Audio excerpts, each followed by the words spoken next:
warahmatullahi wabarakatuh. Salam sejahtera, hidup mahasiswa. Apa kabar buat teman-teman yang sedang mendengar kita, baik dari YouTube, dari Spotify atau dari platform lainnya? Semoga kita semua bisa terhindar dari segala penyakit. Semoga diberi kesehatan dan keselamatan. Semoga di masa pandemi ini kita tetap dilindungi dari berbagai penyakit. Amin. Oke, perkenalkan diri dulu. Nama saya Bangun Kurniawan, host yang akan menemani teman-teman semua dalam episode kali ini. Dan saya tidak sendiri, saya bersama Presiden Mahasiswa kita banggakan, Kang Fajar. Halo Kang Fajar. Halo Kang Bangun. Gimana Kang? Haha. Kalau saya alhamdulillah sehat. Kalau Akang gimana Kang? Alhamdulillah Kang, saya juga sehat nih. Banyak juga ke saya sekarang gemukan, katanya terlalu bahagia mungkin Kang di rumah aja nih. Wih, oke, siap. Sekarang lagi sibuk apa Kang? Sebenarnya kalau kesibukan sih, kalau untuk kuliah alhamdulillah Kang, kalau di jurusan saya sudah beres dan sedang menunggu, makanya harusnya kan praktek lapangan. Terus kalau misalnya kesibukan yang lain ya paling bantu-bantu kebersihan rumah paling. Kang, kebersihan rumah, bantu-bantu orang tua. Oke, siap. Hampir sama lah ya, semua orang yang sudah sampai di rumah aja. Tapi tetap semangat buat teman-teman. Semoga kita berdoa bersama-sama, semoga wabah ini cepat berakhir. Kita pada episode kali ini akan bahas sesuatu yang cukup ramai. Lagi sih, emang lagi ramai ya. Lagi ramai. Kita ngebahas tentang new normal and how to prepare it. Normal. Banyak ya kita sekarang ngedengar kayak normal bentar lagi, new normal apaan sih, new normal tuh gini gitu. Nah, mungkin sekilas pandang aja ya. Jadi new normal ini itu skenario untuk mempercepat mempercepat pengurangan kasus COVID-19. Jadi new normal ini ngaruhnya ke aspek sosial, ke aspek ekonomi, atau ke banyak aspek lainnya yang benar-benar berpengaruh terhadap kehidupan masyarakat seperti itu. Nah, menurut Kang Fajar gimana sih new normal ini? Apakah benar gimana gitu? Ya, mungkin sebelumnya kita ini diskusi atau ngobrol santai ya Kang ya. Ya, ngobrol santai. Kapan dan pemahaman yang kita miliki. Mungkin rekan-rekan kalau saya ditanya mengenai new normal, mungkin sekilas new normal ini berbeda ya Kang dengan back to normal. Ya, betul. Karena memang ada perbedaan-perbedaan. Kalau misalnya kita katakan new normal adalah hal biasa kita kembali ke pandemi, ya itu sangat jelas-jelas salah gitu. Karena kan new normal ini adalah ada perbedaan sedikit seperti batasan-batasan mengenai protokol kesehatan, entah aktivitas yang seharusnya kita lakukan seperti biasa. Jadi ada beberapa kriteria atau beberapa persyaratan yang harus kita miliki untuk menjalani kehidupan baru ini, Kang. Oke, berarti new normal ini, soalnya kan banyak orang yang salah tangkep kan new normal itu kayak seakan-akan new normal tuh kita tuh gak sudah menyerah dengan corona gitu. New normal itu adalah kebijakan di mana kita menyerah dengan corona, kita udah pasrah dengan corona. Padahal enggak ya. Bukan seperti itu ya Kang ya. Jadi sebenarnya new normal ini adalah tahapan baru untuk pencegahan COVID-19. Karena sebenarnya kan yang kita ketahui bahwa WHO dan yang lainnya masih belum bisa menemukan vaksin mengenai penyakit ini. Dan memang new normal ini adalah tatanan hidup baru atau adaptasi yang berbasis mengenai produktivitas kesehatan. Jadi memang ada batasan-batasan atau kriteria yang nantinya dilaksanakan seperti itu Kang Bangun. Oke. Kayak gitu kan biasanya kayak new normal ini pasti bahaya nih, new normal ini pasti kayak gini nih. Enggak ya? Ya sebenarnya tergantung pribadi masing-masing. Jadi kita pun harus bisa beradaptasi dan mempersiapkan diri gitu. Kita tidak boleh menganggap enteng atau menganggap remeh mengenai pandemi atau mengenai new normal. Tapi kita pun harus mempersiapkan. Karena kan sebenarnya ada barang-barang yang harus kita persiapkan nih Kang dalam new normal ini, seperti sanitizer, masker, alat makan pribadi, alat beribadah pribadi. Jadi hal-hal yang memang harus kita persiapkan. Oke, jadi kalau menurut Akang nih, jadi kan kita udah bahas tadi kayak new normal, apa sih new normal gitu, biar tidak ada kesalahpahaman, biar orang-orang gak misleading lagi perihal new normal. Nah, prediksi atau perkiraan Kang Fajar nih, new normal di Indonesia bakal gimana? Ini kita ngomong prediksi ya, jadi bukan 100% benar gitu. Prediksi atau mungkin perkiraan dari Kang Fajarnya.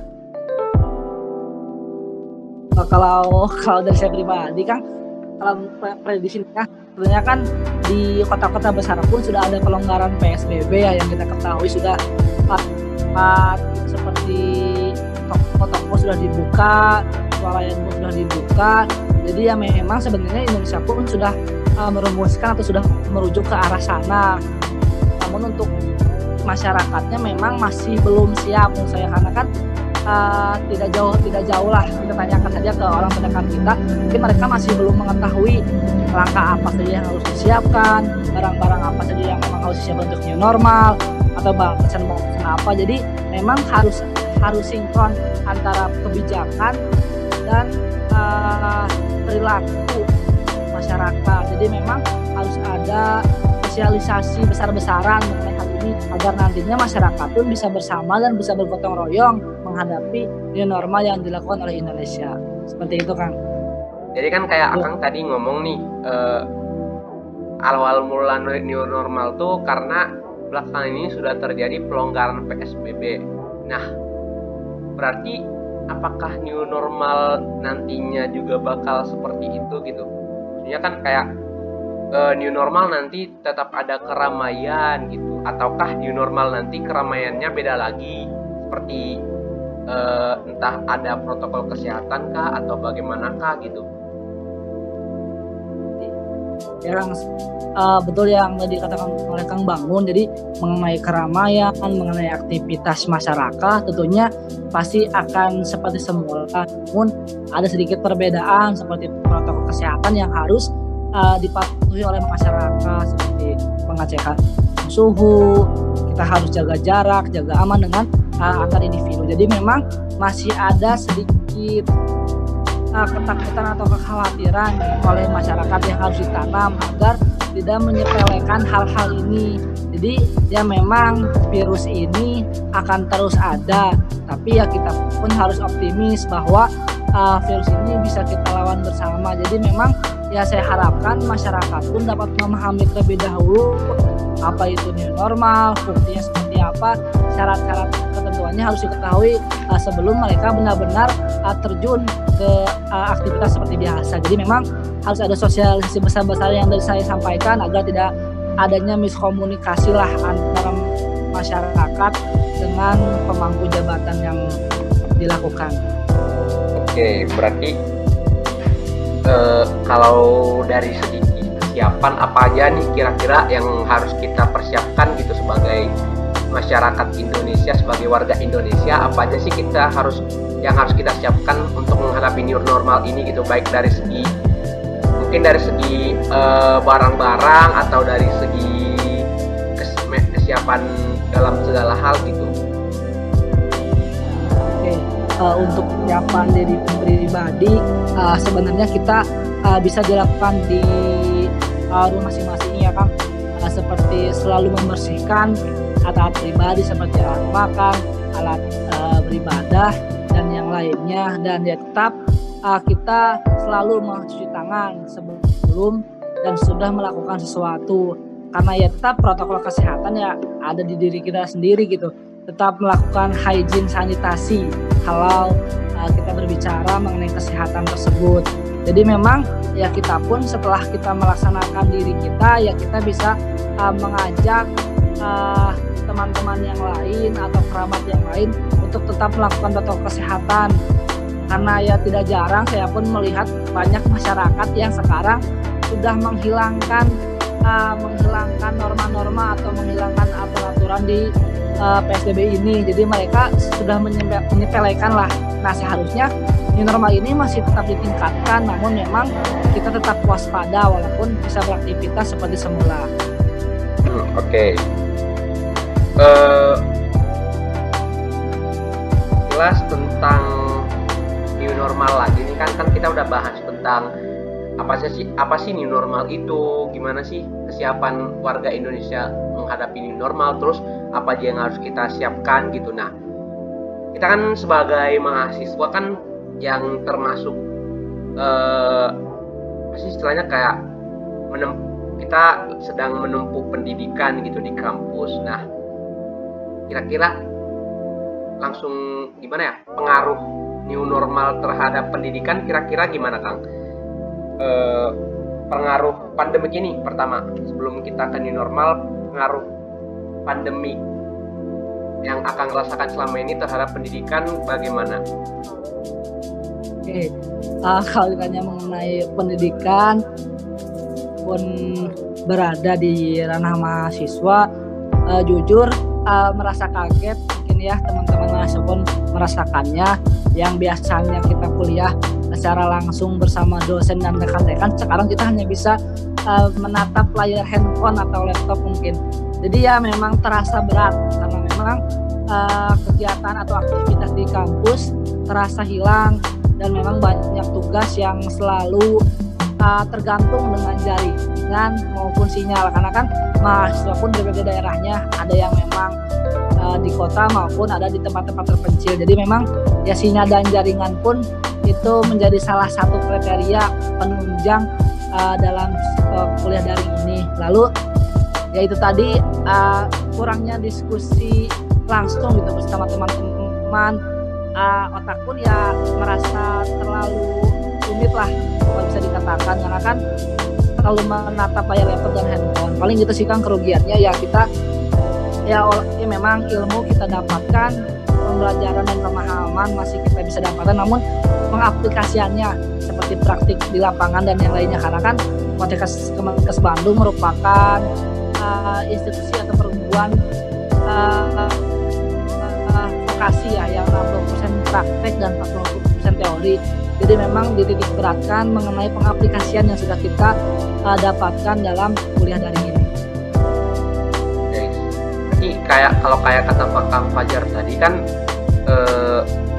kebetulan kan karena kita kampusnya juga kan kampus vokasi gitu, jadi lebih banyak praktikumnya dibanding teorinya kan.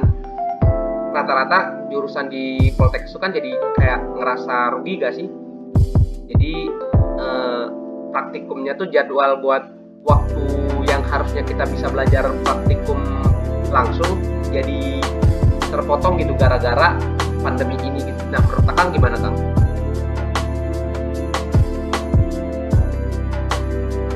Nah, iya kan. Sebenarnya rugi atau tidaknya tergantung dengan kebutuhan mahasiswa, namun memang kerugian yang bisa dirasakan oleh saya sendiri ya tidak dapat pengalaman gitu kan, pengalaman dalam pengaplikasian, karena kan berbeda nih ketika kita pengaplikasian di rumah dengan di kampus ataupun langsung terjun ke rumah sakit maupun ke industri, karena kan di sana banyak seperti kita menanyakan hal-hal baru dengan itu sih yang sangat dititik beratkan mengenai pengalaman yang seharusnya bisa didapatkan. Jadi gini Kang, kan tadi sudah jelasin kan kalau misalnya rugi atau tidak itu tergantung dengan kitanya juga, tergantung dengan kondisi gitu kan. Kita ngomongin secara umum dulu deh. Kira-kira apakah semua instansi pendidikan bisa menerima nggak sih tentang kebijakan new normal, yang dimana kemarin juga kan dari Kemendikbud udah ada pengumuman kan kalau misalnya perkuliahan secara daring. Nah, menurut Kang gimana Kang? Sebenarnya mengenai kesiapan dari perguruan tinggi yang lain pun ya seharusnya ada evaluasi mengenai kuliah daring sebelumnya.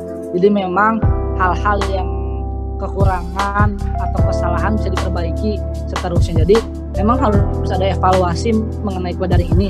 Jangan terus-menerus kita melaksanakan hal ini tanpa adanya evaluasi.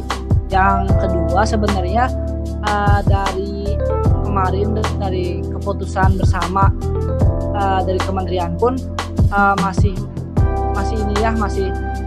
belum memperbolehkan perguruan tinggi negeri atau pendidikan tinggi melaksanakan kuliah. Namun ada catatan bahwa kegiatan-kegiatan yang menunjang seperti KTI atau skripsi diperbolehkan untuk melaksanakan praktik seperti ke laboratorium atau ke yang lain. Jadi memang ya ini sebisa mungkin dimanfaatkan oleh semua pihak dan memang harus ada evaluasian agar kesalahan dan kewenangan yang tadi saya sampaikan bisa teratasi dan bisa diperbaiki. Hal pendidikan tentang perkuliahan yang dimana banyak yang terhambat, yang terganggu, yang mau tidak mau dilaksanakan secara daring.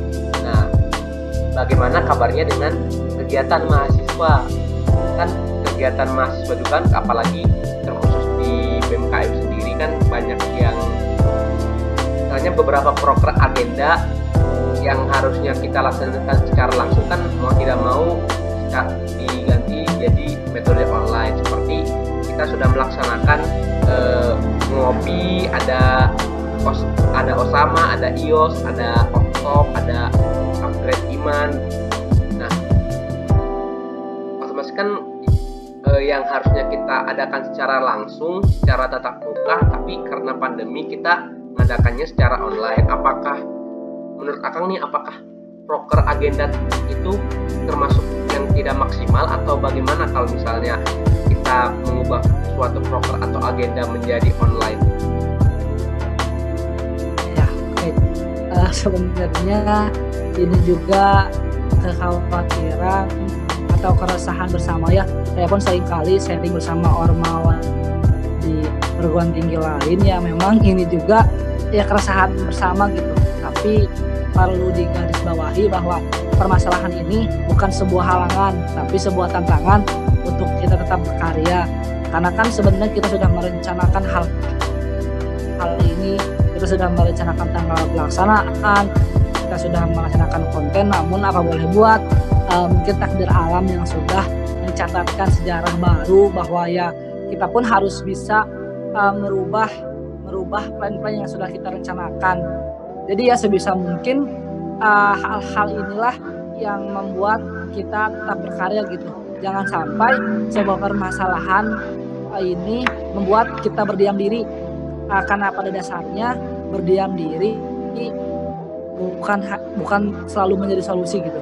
Jadi kita tetap harus bisa bergerak sesuai dengan kondisi, dan ya yang saya harapkan atau ya semoga saja dari rekan-rekan pun bisa mengambil positifnya, bisa mengambil kegiatan-kegiatan di masa pandemi ini seperti kegiatan-kegiatan dadakan yang mungkin dari BMKM pun mengadakannya seperti webinar ataupun seperti Bitalk ini menggunakan via media sosial. Jadi itu sih sebenarnya maksimal atau tidak maksimalnya tergantung dengan tujuan awal dan goals yang nantinya diharapkan. Jadi sebenarnya harus sebisa mungkin dari perencanaan kita mempersiapkan entah hal terburuk atau hal terbaik. Paling gitu sih Kang. Jadi maksimal atau tidak maksimal tergantung dengan perencanaan, tapi yang saya titik beratkan pandemi ini bukan sebuah halangan tapi sebuah tantangan untuk kita tetap berkarya. Saya setuju banget dengan pendapatnya Kang Fajar. Soalnya kan tidak sedikit respon-respon dari beberapa mahasiswa itu kan kayak sayang banget ini kegiatannya online lagi, sayang banget, harusnya kan mending langsung aja gitu. Padahal kan bukan, bisa saja kita ngambil dari sisi positifnya kan, kayak misalnya kalau dari yang saya rasakan kan semenjak pandemi ini banyak sekali kegiatan yang bisa kita ikuti secara online, kayak misalnya kajian online, kayak kayak misalnya webinar via Zoom atau via Google Meet atau gimana. Pokoknya banyaklah kegiatan-kegiatan online yang manfaatnya itu banyak gitu, tidak kalah dengan kegiatan-kegiatan yang kita laksanakan secara tatap muka. Kang, tadi kan kita udah ngebahas nih tentang perkuliahan, tentang kegiatan mahasiswa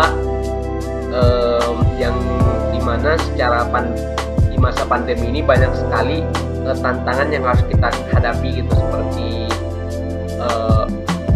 mungkin dari segi perkuliahan tadi ada yang beda-beda daerah, yang dimana tiap daerah tidak sama kondisi jaringannya, atau mungkin tiap orang tidak sama kondisi ekonomi, kondisi sosialnya seperti itu. Mungkin itu adalah hal-hal masalah-masalah yang sering kita temui di masa pandemi kalau dari segi perkuliahan. Terus tadi ada dari segi kegiatan mahasiswa juga, yang dimana beberapa mahasiswa juga kan ada yang suka ngeluh gitu, ini kenapa sayang banget kalau misalnya ini kegiatan jadi online gitu, kurang seru gitu. Nah, Akang punya pesan gak sih kepada mahasiswa, kepada mungkin bukan cuma mahasiswa sih, kepada semua pendengar yang sedang mendengarkan kita, pesan-pesan dari Akang buat warganet gimana nih? Oke, mungkin sekilas bahas tadi ya, untuk perkuliahan pun sebenarnya bukan hanya sinyal dan jaringan, namun subsidi kuota yang menjadi penunjangnya. Mungkin semoga saja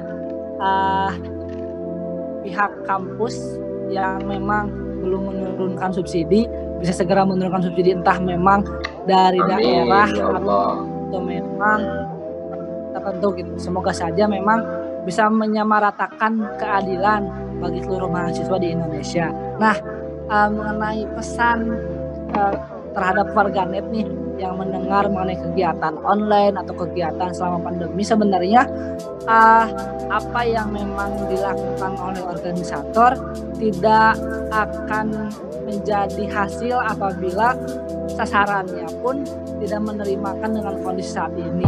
Jadi sebenarnya kita pun harus bisa beradaptasi, kita harus bisa melihat kondisi saat ini. Jadi jangan terlalu menginginkan hal-hal yang tidak mungkin dilakukan saat ini. Kita pun harus bisa menyesuaikan dimanapun dan kapanpun saat kondisi yang sekarang. Jadi sebenarnya satu sih pesan dari saya, bergeraklah, karena dia menunggu tidak selalu menjadi solusi. Woi, asik. Oke, mantap betul ya Kang Fajar. Mungkin mau nanya lagi nih Kang, kan sesuai tajuk kita tadi tentang new normal, berarti new normal itu bukan kita menyerah kepada corona kan, bukan kita menyerah terhadap virusnya kan, tapi kita bukan mencoba hal yang baru menghadapi pandemi ini dengan mengikuti protokol kesehatan, jangan lupa memakai masker, hand sanitizer, jangan tetap menerapkan physical distancing kayak gitu. Betul nggak Kang? Betul Kang, karena banyak juga sih seperti kegiatan pekerjaan yang terhambat atau tersendat dalam pandemi ini, dan semoga saja dengan adanya new normal pekerjaan tersebut bisa aktivitas kembali, namun dengan catatan yaitu tadi kita harus melaksanakan aturan protokol kesehatan dengan menjaga jarak, selalu memakai masker dan yang lainnya. Jadi ya semoga saja ekonomi bisa kembali normal dan pandemi pun bisa segera usai. Amin ya Allah. Semoga kita bisa menghadapi pandemi ini bersama-sama, kita bisa terhindar dari segala penyakit. Semoga tetap sehat semua. Sebelum kita mengakhiri pembicaraan kita pada kali ini, mungkin dari Kang Fajar ada closing statement, mangga Kang? Ada 3 kalimat nih yang bisa saya sampaikan dalam kesempatan ini, semoga bisa bermanfaat dan bisa memotivasi. Yang pertama, new normal, bukan back to normal, dengan catatan mengenai protokol kesehatan. Yang kedua, yang sakit berjuang untuk sembuh, dan yang sehat mari kita bergerak dan bersama melawan virus ini. Dan yang terakhir, untuk kegiatan mahasiswa, bergeraklah karena dia menunggu tidak selalu menjadi solusi. Mungkin terima kasih banyak Kang Bangun telah mengundang saya pada talking malam ini. Oke, terima kasih Kang Fajar yang telah bersedia sebagai pembicara episode pertama Bito. Semoga apa yang kita diskusikan, apa yang kita obrolkan bisa bermanfaat buat teman-teman semua yang mendengarkan. Sekali lagi saya ucapkan terima kasih atas, semoga kita semua diberi kesehatan, diberi keselamatan, dan semoga dalam wabah pandemi ini kita tetap dilindungi oleh Tuhan yang Maha Kuasa. Dan buat teman-teman mungkin yang sedang sakit, semoga diberi kesembuhan, karena setiap ada penyakit pasti ada obatnya. Oke, terima kasih saya ucapkan kembali. Terima kasih Kang Fajar, terima kasih buat teman-teman semua. Saya Bangun Kurniawan, host pada talk show kali ini, pamit undur diri. Sekian, assalamualaikum warahmatullahi wabarakatuh. Hidup mahasiswa.